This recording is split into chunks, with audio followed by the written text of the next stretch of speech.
নির্যাতিত আসিয়াকে ধর্ষণের পর মৃত্যুর বিষয়টি কোনো মতেই দেশবাসী মেনে নিতে পারছে না।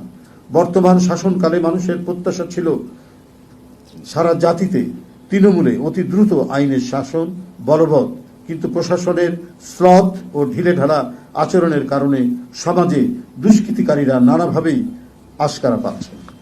মানুষের সমবেত ধ্বনি ন্যায় বিচার নিশ্চিত করা, কিন্তু সেটি যদি অনুপস্থিত থাকে তাহলে অন্তর্বর্তীকালীন সরকারের গ্রহণযোগ্যতা হ্রাস পেতে থাকবে। আইনের শাসনের শক্ত কাঠামো তৈরি করা হলেই ন্যায় বিচার নিশ্চিত হবে। প্রশাসন যোগ্য, দক্ষ, ন্যায়পরায়ণ, সৎ ও মানবিক না হলে সমাজে অন্যায়, অবিচার এবং খুন, জখম, নারী ও শিশু নির্যাতনের প্রকোপ জ্যামিতিক হারে বৃদ্ধি পাবে। এটাই দেশে দেশে যুগে যুগে বিভিন্ন সমাজে আমরা সেই দৃষ্টান্তই দেখেছি, সেই উদাহরণগুলোই দেখেছি।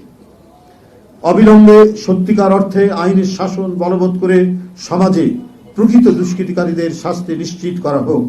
আমরা আবারও জোরালো দাবি করছি, ধর্ষণে নির্যাতিত শিশুর মৃত্যুতে হত্যাকারীদের দৃষ্টান্তমূলক শাস্তি অতি দ্রুত নিশ্চিত করা হোক।